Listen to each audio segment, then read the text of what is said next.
Connaissez l'histoire? Ici, à Ledoux, les houillères du bassin Nord-Pas-de-Calais nous avaient permis, en février-mars 81, de tourner la majeure partie d'un magazine qui montrait que la mine avait évolué avec le progrès technique.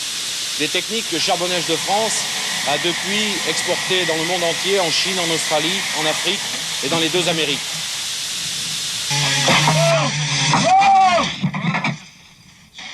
Le 20 mars 81, nous avions filmé l'installation des piles de soutènement dans la taille 5 paumes à moins 660 au siège Ledoux. Cette taille a commencé à produire en avril et en fin décembre 83, on y avait extrait 90 000 tonnes de charbon. Puis elle a été démantelée à partir de janvier 84 et son matériel a été réinstallé dans un autre chantier.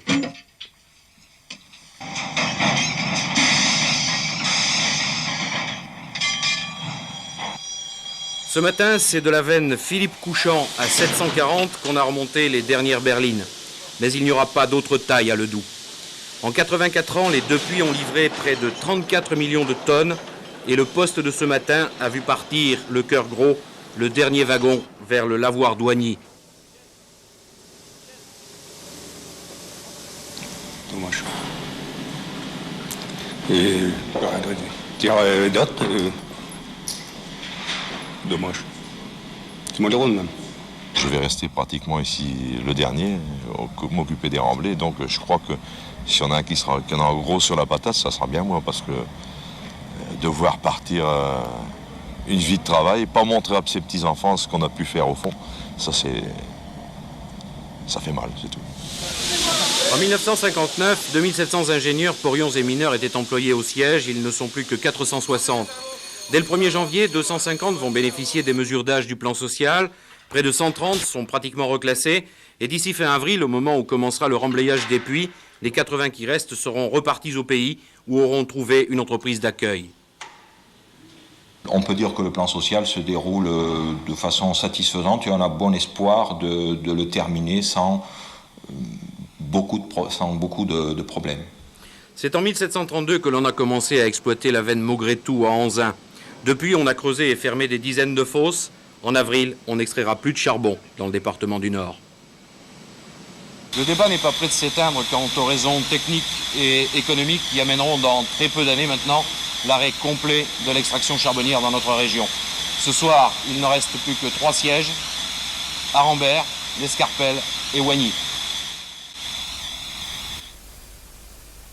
Voilà, moi je suis très heureuse d'être parmi vous aujourd'hui parce que, en fait, je travaille dans une agence de l'État dont le métier consiste en fait à soutenir des projets, des initiatives qui sont portées par des associations, mais des centres sociaux comme celui-là, mais à condition que ceux qui fréquentent les centres sociaux, ceux qui habitent là où les centres sociaux sont installés, puissent être les premiers à faire les projets eux-mêmes. Hein. C'est pas certains qui font les projets à leur place et certains qui parlent de la vie des autres et ceux qui sont les premiers concernés sont spectateurs finalement. Vous êtes dans un centre social où la démarche elle est exactement celle qu'on souhaite soutenir.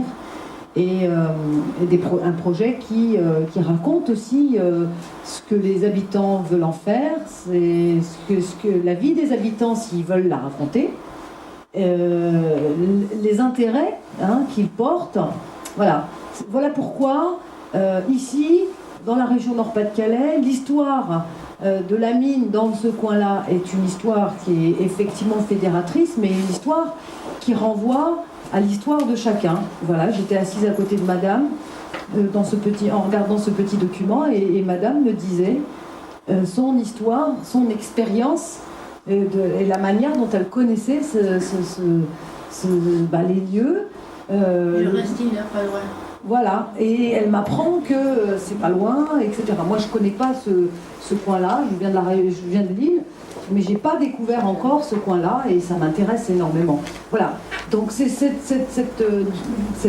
démarche-là, cet intérêt-là qu'il y a à échanger entre vous, avec nous. Voilà, moi, en tout cas, c'est un intérêt que j'ai pour cela, mais c'est tout l'intérêt aussi de l'agence que je représente de soutenir cette initiative telle qu'elle se déroule, en tout cas aujourd'hui, telle qu'elle va continuer encore jusqu'à une échéance. Voilà. Moi, je voudrais juste témoigner pour ceux qui rejoignent notre démarche maintenant, ceux qui n'ont pas pu participer au groupe. Je vois des têtes avec qui on a eu de longues discussions, que dans les séances de travail qui ont précédé la journée d'aujourd'hui, on en a eu un certain nombre. Dès qu'on a abordé la question de l'histoire et la question de qu'est-ce qu'on laissait à nos enfants, qu'est-ce qu'on leur transmettait, comment on était en mesure, qu'est-ce qu'on voulait leur laisser comme message, eh bien on s'est aperçu d'une part de deux choses. On s'est aperçu premièrement de l'ampleur des choses qu'on avait à dire et qu'on ne dit pas forcément.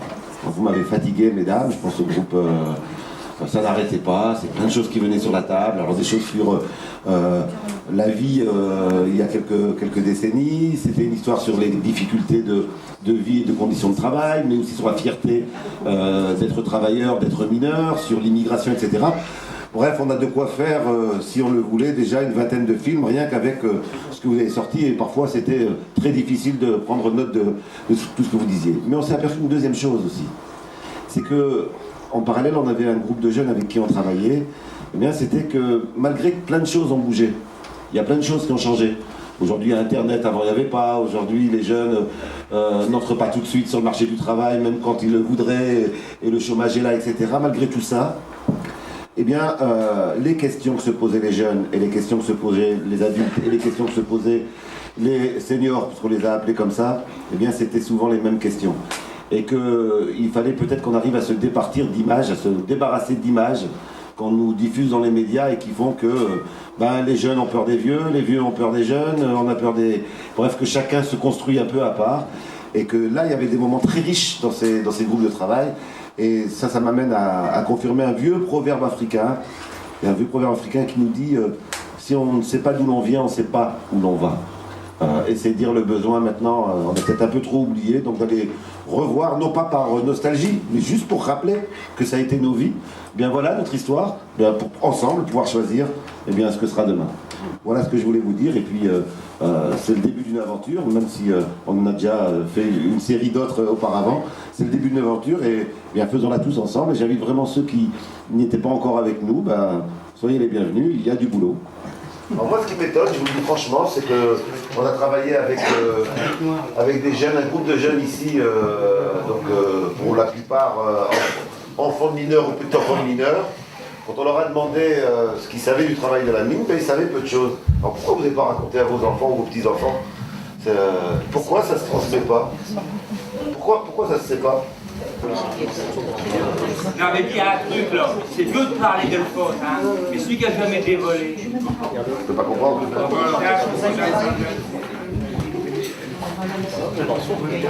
va falloir que vous nous aidiez alors, on va quand même venir vous interviewer pour nous raconter ça. Mais on voit aussi la fierté d'être mineur. Toute la France, vous voyez, ça passait aux informations. Vous aviez au cinéma, on vous passait des reportages, les mineurs sont en train de sauver la France. Il y avait des affiches, vous avez vu, on relève la France, etc. Quand on a 18-20 ans, il y avait une dimension de fierté à ce niveau-là. Et donc, c'est comme si c'était le premier métier de France. D'ailleurs, je crois qu'il y avait une affiche qui était premier métier de France, ou je sais plus, premier ouvrier de France. Et donc là, il y avait à la fois un métier difficile, mais aussi, c'était mis en avant, comme sans la mine, il n'y a pas de reconstruction. Moi, j'ai descendu, j'avais 17 ans et demi, ici à Ledoux. Et j'ai descendu le premier jour que je suis descendu. Vraiment, ça est senti comme une triple. Ils vont remonter, ils vont sortir par ma bouche.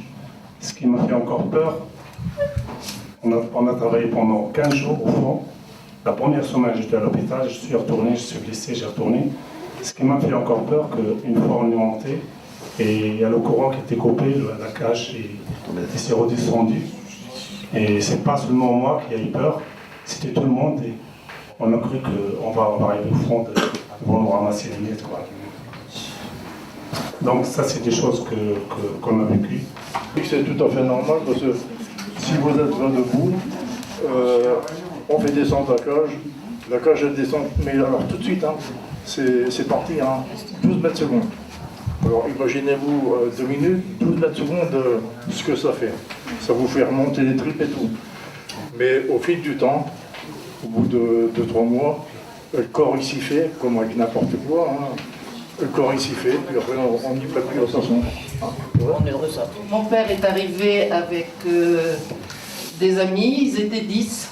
Ils sont descendus et le lendemain il était tout seul parce que les autres n'ont pas voulu redescendre. C'était juste par rapport à la première descente. Ils ont été malades, ils ont vomi et ils n'ont plus voulu redescendre. En quelle année, madame? 49. Donc ils avaient le choix de ne pas descendre. Ils avaient le choix de ne pas descendre. Tout le monde. Oui, bien sûr. Ils avaient eu un contrat, parce qu'à ce moment-là, il y avait les contrats entre les biens, on reviendra là-dessus. Et effectivement, ils ont dit, nous on refuse de redescendre. Et quelques années en arrière... Non. Non, mais c'était par rapport à la descente, je veux dire, de ce que ça peut faire. Quand on a le choix, c'est sûr que c'est plus facile. Si on compare avec le film de la dernière fois, rappelez-vous, on avait deux mineurs qui nous disaient oui, mais avec les immigrés, on a eu quelques problèmes quand même, parce que eux, ils cherchaient à faire de l'argent pour rentrer au pays, pour envoyer, et que du coup, bah oui, quand on faisait une grève, c'était plus dur de les mobiliser, etc. C'est intéressant de voir les deux côtés, hein, comment effectivement les mines ont divisé entre ceux qui défendaient leurs droits et qui ne comprenaient pas que les immigrés ne soient pas aussi actifs, et de l'autre côté, ce que tu viens de raconter. Hein, si on ne voulait pas être expulsé, il fallait baisser la tête, dire merci et pas se révolter. On voit bien comment là les houillères ont pu jouer de la division. Moi, l'autre élément qui m'a marqué, je connaissais l'histoire de l'immigration polonaise dans la région. Je savais qu'on les avait aussi parfois insultés de Polacs, mais je n'avais pas du tout perçu que pour beaucoup les premiers ils venaient d'Allemagne. Ils venaient d'Allemagne, c'était des Polonais d'Allemagne, et qu'effectivement, outre le fait qu'on les a appelés Polacs, il y avait aussi Salbosch, puisqu'il y avait eu la Première Guerre mondiale quelques années plus tôt. Quoi. Ça c'est parce qu'il y avait en Pologne en 1918. La Pologne s'est reformée en 1918. Après la Première Guerre mondiale. Donc déjà là, il y a eu une séparation. Alors l'autre point qui me marque quand même, c'est tout ce qu'ont subi les Polonais, justement, quand même. Hein. Vous imaginez un convoi par semaine d'expulsés, des trains entiers, on leur disait il y a crise, vous rentrez chez vous, et là on nous dit un par semaine, et puis je vais vous donner la parole parce que quelqu'un s'en souvient là-bas, mais en plus moi ce qui m'a beaucoup marqué c'est quand même cette impression que on est tellement pauvre à l'époque que quand les Polonais s'en vont, si on peut récupérer un meuble, on est bien content de le récupérer. Mais du coup, ça fait vraiment... c'est dur, quoi, comme... Je crois que quelqu'un... Je vous vois faire ça. Mon père, hein. Racontez-nous ça. Tout ce que vous avez raconté. J'étais au tramway ramener des copains, on a fait la communion ensemble et tout, hein. Donc il y avait des copains à vous qu'on emmenait parce qu'ils étaient... C'est que vous avez bien et après les renvoie.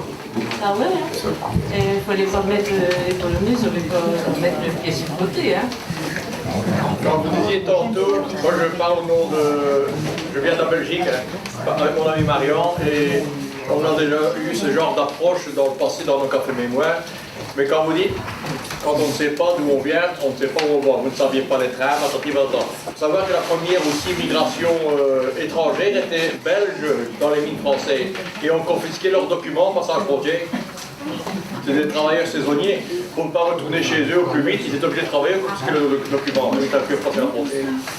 On a toujours exploité l'eau, d'une manière ou d'une autre. Et quand vous parlez des immigrations, quelles qu'elles soient, vu que nous, dans ma famille, on l'a vécu, rien qu'à l'intérieur de la Belgique, il y a eu une immigration flamande en Wallonie. Il y a toute la région flamande, après la guerre, qui était sans travail. C'était des régions agricoles. Elles sont venues, ces populations-là, travailler dans les mines. D'ailleurs, pratiquement, il y a une bonne partie de génération qui portent des noms flamands. Nos ministres wallons portent des noms flamands.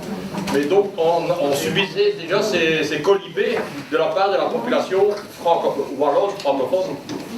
Ça a toujours existé, quelle que soit l'émigration. Ça n'existe pas. Il faut savoir, si vous voulez en savoir plus, je veux bien, mais voilà un petit peu pour situer. En ce qui concerne le retour au pays, j'ai vu que les camarades polonais, là, quand je les vis, moi ça m'a fait mal au cœur quand je vois ces gens-là, ils vont être expulsés. La fin de ce contrat, quand on finit le contrat, il y a bien un moment, on vous dit vous avez une permission de 4 mois pour retourner chez vous pendant 4 mois. Et si on a besoin de vous, on va vous appeler. On va vous convoquer, vous venez. Si on n'a pas besoin de vous, vous restez là. Il y a des gens qui ont dit bon, on ne va pas partir parce que c'est risqué d'aller là-bas, ils ne peuvent pas nous convoquer. Parce que tu ne sais pas si vous avez des bonnes notes ou des mauvaises notes, on ne vous dit rien. Les gens, ils veulent rester ici, qu'est-ce qui se passe? Il y avait malheureusement des délégués, ce sont des Marocains payés par les ouillères, avec 2 gardes de ouillères qui viennent vous chercher chez vous ou dans la cité, vous dire bon, on va vous amener au train et un billet d'avion pour retourner chez vous. Ils vous prennent de la cité, vous amènent dans la gare de train, directement à l'aéroport, soit à Bruxelles, soit à Paris, et vous rentrez chez vous. Il y avait un récépissé de 3 mois. Un récépissé de 3 mois, on vous enlève ce récépissé parce qu'on sait que vous allez rester là-bas définitivement. Vous n'êtes plus. Qu'est-ce que les gens ils font? Les gens, qu'est-ce qu'ils font? Ils viennent là-bas, ils leur donnent un rendez-vous pour venir les chercher, pour les amener chez eux.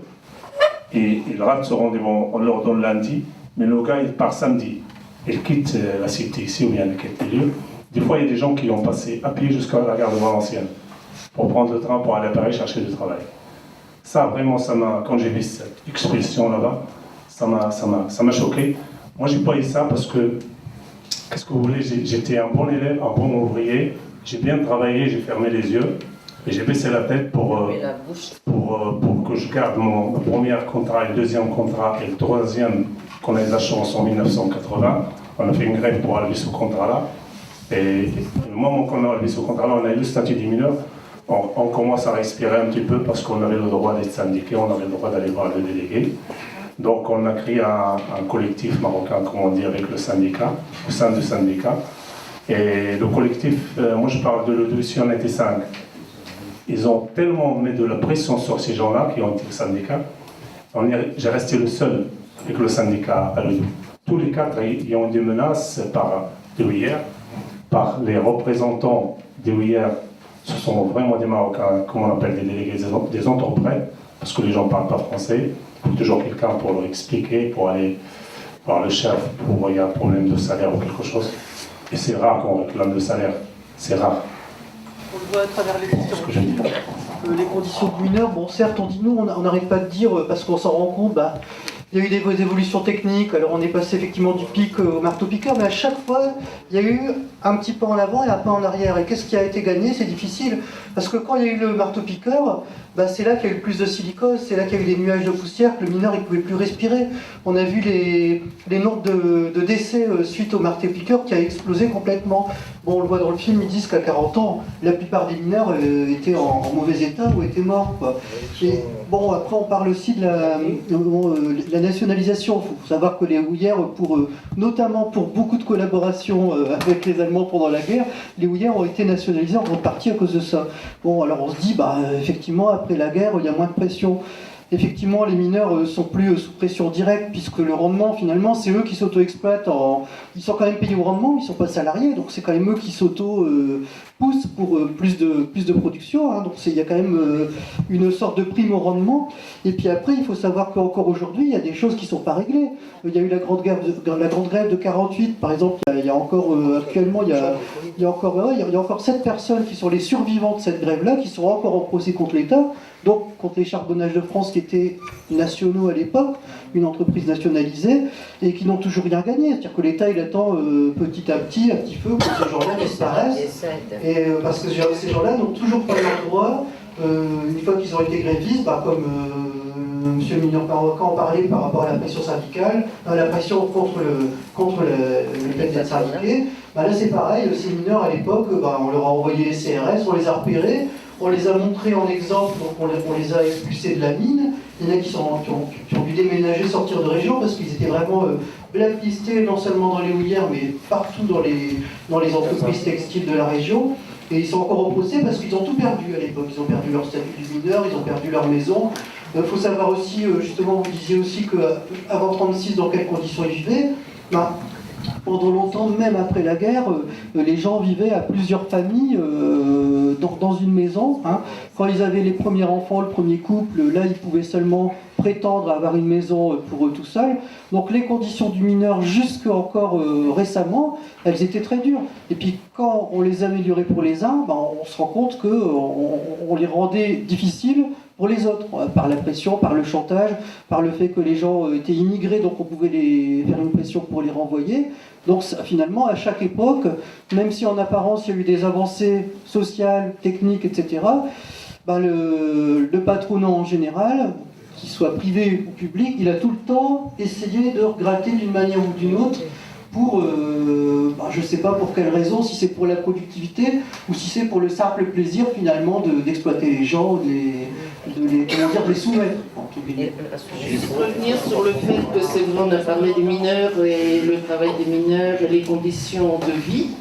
Il ne faut pas oublier les femmes des mineurs. Parce que souvent on n'en parle pas. Non seulement les conditions de vie, il n'y avait pas de machine à laver, c'était pas le téléphone on peut s'en passer. Et il fallait voir dans quelles conditions elle travaillait toute la journée, travailler pour garder une maison propre, pour élever les enfants, et pas seulement la peur. Elle vivait la peur au ventre. À chaque fois qu'il y avait une sonnerie, quand il y avait la sonnerie, comme quoi il y avait un accident qui était plus ou moins grave, à chaque fois c'était la peur. C'est qui? C'est qui? Donc imaginez celui et les ambulances, mais déjà la sirène. Moi déjà en tant que gamine, je vous assure que quand j'entends encore la sirène maintenant, je pense que vous c'est pareil, moi à la sirène, ça m'y fait toujours penser. Parce qu'il y a eu des accidents et c'est vrai que ça marque. Alors imaginez la femme qui a son mari et son fils en dessous, qui partent le matin. En plus des conditions de vie, psychologiquement, comment elle devait le faire. Puis après, il y a aussi le fait que la femme, elle a un mari qui est malade, qui ne sait pas respirer. Et ça, c'est quelque chose d'épouvantable. Jeune, à partir de 45, 50 ans minimum, des fois 40 ans. On continue à travailler. Pourquoi? Ils adoraient leur métier. Mais oui. Ils ne parlaient que de charbon, ils ne parlaient que de travail. D'ailleurs, nous, quand on était en société, mon mari et les autres, bien sûr, les copains, on ne parlait que de rendement, du charbon, à un moment donné, j'ai dit à mon mari, alors ça y est, t'as fini ton rendement, on pourrait parler d'autre chose. Tellement c'était ancré, c'était toujours sur le travail. Les femmes n'avaient pas beaucoup la parole, hein. On n'en parlait pas. C'était pas dans les normes de se mettre avec les messieurs et tout ça. Mon mari voulait travailler à la mine. Au lieu de continuer ses études, il est parti.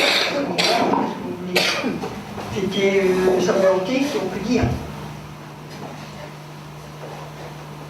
Une fois qu'on met un pied au fond, on ira jusqu'à la retraite. On a été piégés, figurez-vous. Parce que je me suis mariée en 1943, mon mari est parti à la mine, on a eu une maison, on a eu un enfant tout de suite. La maison, l'enfant, même pas 3 ans après, un second. Alors plus question d'aller ailleurs. Aller comment ailleurs? Gagner quoi? Et faire quoi? Et puis n'oublions pas, c'était quoi le problème du logement dans cette période-là? C'était le piège. Jusqu'en 1965, c'était une galère d'avoir un logement. En France, 1965. Et donc, c'est pour ça que le statut du mineur, c'est un grand pas en avant pour les mineurs, bien sûr, avoir un logement, etc. Mais quand on voit la difficulté de trouver un logement ailleurs, plein de mineurs sont restés mineurs pour ne pas perdre leur logement. Voilà, c'est arrivé chez moi. Il est mort à 50 ans, c'est vous dire le métier. Hein? 50 ans, et pas reconnu des mines, il n'y a rien du tout, pas de pension. Si, la pension, la demi-pension, quoi. Mais il n'a pas été reconnu. On lui a dit qu'il était mort d'un cancer du poumon. Moi, mon mari a été à la mine parce que c'était près de chez lui, donc il avait trouvé que c'était bien. Oui. Il a commencé, il avait 15 ans et il a été jusque 50 ans, donc 35 ans. Ouais. Il y avait des gros problèmes respiratoires, mais on n'a jamais voulu le reconnaître. On a trouvé que ça venait d'une autre maladie, pas reconnue, alors que, comme il y en avait un qui dit qu'il devait dormir assis, les 15 derniers jours de sa vie, il a dormi assis dans le canapé avec le 6 allongé. Qu'est-ce que vous voulez faire? Il ne faut pas s'étonner que ça soit fermé quand même. Hein. Comment? Il ne faut pas s'étonner que ça soit fermé quand même, hein, parce que je ne pense pas qu'on enverrait les nôtres à la ligne maintenant. Bien je sûr, ne crois pas. Bien sûr que les nôtres n'iraient pas. L'objectif des parents maintenant n'est pas celui-là. Hein. On peut rouvrir les mines. Est-ce qu'au nom du drapeau, est-ce qu'on aura encore nos jeunes on n'irait plus. Hein, le drapeau en avant. Rappelez-vous, pour ceux qui étaient dans nos groupes l'année dernière, quand on a regardé un peu les reportages vidéo qui étaient faits par les différents groupes, rappelez-vous, voilà, le groupe de jeunes qu'on avait réunis régulièrement, en leur demandant c'est quoi vos questions, c'est quoi vos soucis, etc. Et on a fait la même chose avec un groupe de femmes bénéficiaires du RMI, donc qui avaient 30, 40, 50 ans, et un groupe d'anciens. Quand on a regardé les résultats, vous vous souvenez, c'est les mêmes préoccupations. Ah ben bien sûr. C'était les mêmes valeurs aussi qui étaient mises en avant, c'était les mêmes soucis. Alors, ce qui est étrange, c'est que dès qu'on met tout le monde ensemble, ça ne parle pas forcément. Mais séparément, les choses qui étaient mises en avant, ben, c'était les mêmes choses. Donc il y a des différences, mais il y a aussi beaucoup de ressemblances. Et n'oubliez pas qu'une partie du comportement des jeunes, c'est aussi parce qu'ils ont l'impression qu'il y a des choses auxquelles ils n'auront pas accès. Rappelez-vous ce que nous disait un des jeunes l'année dernière, c'était de dire, bien sûr qu'on a des belles baskets maintenant, bien sûr qu'on a des beaux habits, mais quand même, vous, à 20 ans, vous étiez certain d'avoir un travail. Et en disant que cette peur-là de ne pas réussir, elle était pour eux vraiment quelque chose qui pouvait être beaucoup plus dur que moins manger. Et donc c'est pas comparable en fait, c'est deux difficultés différentes, mais c'est pas comparable. Je crois qu'on aurait tort de dire aux jeunes que c'est des privilégiés. Hein. Parce que il y a des difficultés mais non, ils ne sont pas privilégiés. Que vous n'avez pas. Et inversement, vous avez des difficultés qu'ils n'ont pas. Peut-être, mais nous, on va attendre peut-être qu'on travaillait, mais on n'avait pas de belles baskets, et on n'avait pas des beaux habits. C'est ça la différence. C'est ça qu'il faut voir. Moi, je me sens privilégiée parce que je suis née juste après pendant la guerre, juste après la guerre, en fin de guerre. Justement, j'ai pu choisir mon travail. Je pouvais éventuellement changer quand je voulais, éventuellement. Et je n'ai pas eu de guerre depuis, et je n'avais pas le problème du travail essentiellement. Et en plus, un travail que j'ai pu choisir. Voilà. Et je crois que ça, c'est essentiel. Moi, je pense que notre génération est privilégiée. Je voudrais pas être à la place des jeunes. Non, plus, on voudrait que 20 ans. Franchement, je voudrais pas être à la place des jeunes actuels. Non, moi, je voudrais que 20 ans. Parce que ça s'accélère effectivement très très vite. Il y a les valeurs que nous, du moins ce que nous on dit valeurs, il y avait des notions, des repères qui actuellement semblent partir ou ne pas exister ou ne pas être aussi importants que nous, et nous ça nous aidait quelque part pour notre vie de quotidien. Il n'y a rien à l'horizon, il n'y a rien. Alors que franchement non, ils ne peuvent pas avoir de perspective, c'est terrible ça. Moi, je me souviens d'une séance dans laquelle donc, il y avait des gens de différents âges, et je me souviens que l'une d'entre vous, je ne sais plus laquelle, l'une d'entre vous disait, à mon époque, si on voulait changer de patron, on changeait de trottoir. Et je peux vous garantir qu'à ce moment-là, les yeux des jeunes, ils n'ont pas osé prendre la parole. Mais je peux vous dire que là, ils étaient en train de vous regarder comme si c'était un monde... Mais c'est vrai, il y avait beaucoup d'entreprises. Quand j'ai 4 ans, vous savez, vous pouvez partir, mais moi j'ouvre un tiroir et puis j'en ai plein dans à partir des années 50, il faut savoir que chaque ville, que ce soit Condé, Vieux-Condé, Fresnes, Hermy, il y avait pas mal de petites entreprises, donc ils donnaient de l'emploi.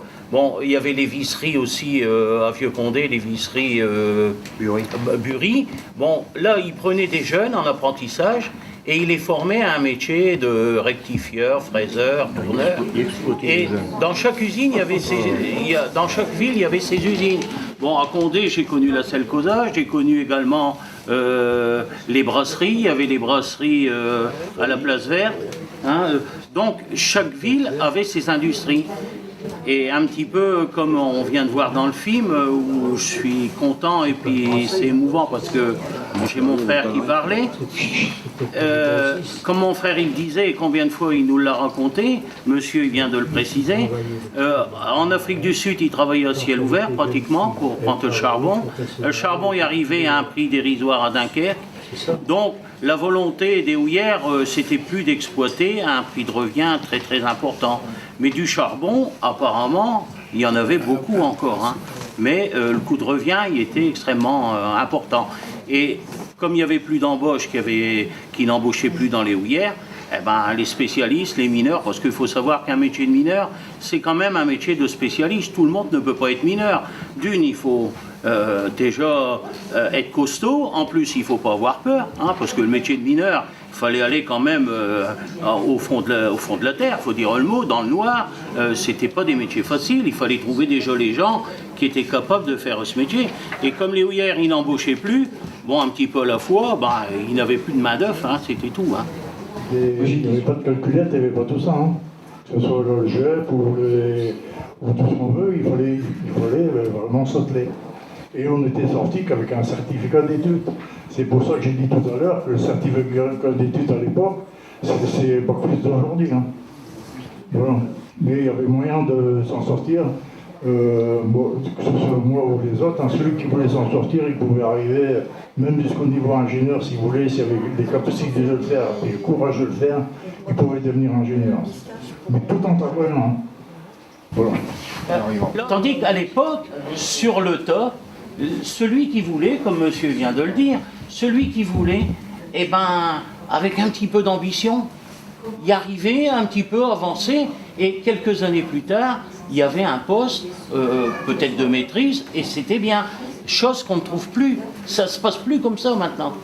Peut-être qu'aujourd'hui, nos enfants, l'un va travailler à Marseille, l'autre à Lyon, que pour s'en sortir, il faut, ça se disperse.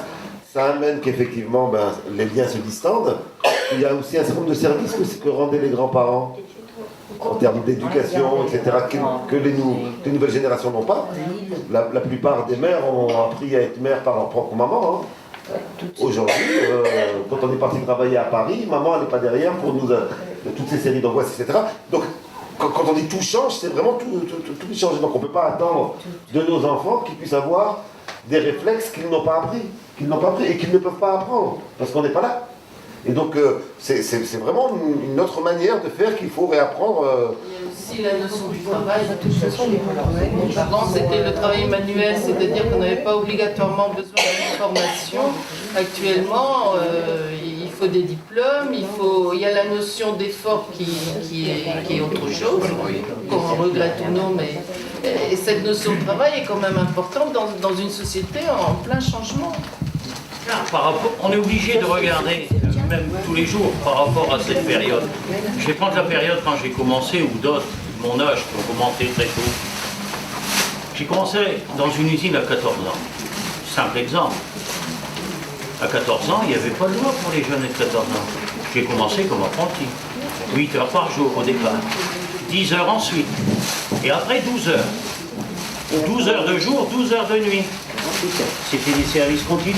Vous avez bien connu le problème. On travaillait ensemble. Les jeunes, moins de 16 ans, ils faisaient les nuits. Ils commençaient à 6 heures le soir jusqu'à 6 heures le matin. Une pause de 40 minutes la nuit pour manger. On ne se plaignait pas. On terminait notre semaine le dimanche matin et des fois sans avoir eu un repos. Comme c'était une usine continue et qu'il fallait alimenter des mandrins pour la filature, on nous téléphonait et on nous demandait gentiment en heure supplémentaire si on voulait bien reprendre le dimanche soir. Ça veut dire qu'on tournait des fois 15 jours sans un seul repos. Et on ne se plaignait pas. À l'époque, on nous payait tous les 15 jours. On nous payait dans du beau cellophane, on voyait les billets. On avait fait une belle quinzaine, on avait travaillé. On était contents, on ne se plaignait pas. Aujourd'hui, quand on regarde, il y a quand même quelque chose d'extraordinaire. Avant de commencer à travailler, on demande combien on va toucher, si ça vaut le coup. Par rapport aux avantages des fois, est-ce que ça vaut le coup de faire ça? Est-ce que ça... C'est une autre époque complètement. Et tout à l'heure, je vais reprendre la parole de ce monsieur qui est ancien mineur. Marianne, si on avait conservé les mines, ben, peut-être qu'il aurait mieux valu, même si ça coûtait un peu cher, payer un peu plus les gens, mais les envoyer travailler, plutôt que les payer à rien faire. Parce que je crois que c'est pas le bon système de donner, en échange de rien, donner de l'argent. Parce que les gens y en demanderont toujours plus, et on va décourager un petit peu le travail. On va arriver à un stade où les gens ne voudront plus travailler. Qu'est-ce qui se passe aujourd'hui? Un jeune qui sort avec un bac plus 2, il pense commencer à travailler et gagner 2000 voire 3000 euros par mois. On lui propose un emploi à 1000 euros. Ah, il dit non, moi j'ai fait des études, j'ai été jusque 25 ans à l'école, j'ai un bac plus 2, on me propose le SMIC. Bah, moi je marche pas, mais je travaille pas au SMIC. Et le problème, il s'accentue d'année en année. Alors je pense que nous, notre génération, quand on regarde les deux choses, nous c'était vraiment trop, parce qu'il n'y avait aucune loi qui nous protégeait, encore moins Marian, parce que lui, il a souffert encore plus, mais il n'y avait aucune loi qui protégeait les jeunes, et puis on n'avait rien à dire en somme, hein, parce que si on disait quelque chose, on nous mettait dehors, vite fait, bien fait, hein, d'entreprise, parce que il a commencé à avoir des syndicats, mais les syndicats, ils ne pouvaient pas parler comme ils voulaient. Voilà, il y avait du boulot. Donc on est obligé de regarder un petit peu les deux époques quand même. Des images plus proches de l'exploitation de la main-d'œuvre existante, gratuite ou pas chère. Toyota Onin, vous connaissez l'histoire? Des travailleurs polonais. Ils ont logé à Condé. Tout ça sous la domination, et je suis belge, hein, parce que j'ai appris à l'époque aussi, on allait transporter les voitures fabriquées à Dunkerque par la voie de chemin de fer. Ils devaient passer par Quiébrac, Saint-Guilain. Finalement, ils ont fait un calcul. Qu'est-ce qu'ils ont fait? Dans le contournement de Valenciennes, en direction de Auchan, il y a un immense dépôt de transport allemand, Willibet, la plus grosse firme de transport en Europe, plus de 3 000 à 4 000 camions. Regardez sur les autoroutes, ils sont partout. Et à l'heure actuelle, ce sont même des Lituaniens qui transportent les voitures, qui passent par chez nous, et qui vont à Dunkerque, qui passent par chez nous, c'est plus facile. Et ben voilà, ça c'est une manière d'exploiter une main-d'œuvre. Et le mur de. Je pourrais parler pendant des heures, mais je suppose que vous êtes au courant de tout ça. Le mur de Berlin, ce n'est que ça, c'est de faire venir une main-d'œuvre pas chère. La Pologne, parce que j'y suis allé plusieurs fois, à l'époque. J'étais 5-6 fois moins, le salaire était 5-6 fois moindre que chez nous. Maintenant, il monte tout doucement. Et ce qu'il va falloir attendre, mais encore 10 ans, 15 ans, c'est comme dans une écluse. L'Est va monter, nous on descend tout doucement. Ça dure 20 ans, ils ont le temps. Ils ont le temps. Il y a assez de gens qui travaillent pour payer ceux qui ne travaillent pas. Et ceux qui ne travaillent pas ne coûtent pas cher. Il faut réfléchir un peu, ils sont pas tout seuls. Il n'était pas beaucoup instruit, mais il marquait un Kévo comme il pensait. Dans le temps, un Kévo, c'est un Kévo. Il n'était pas un cheval. Il n'était pas un cheval.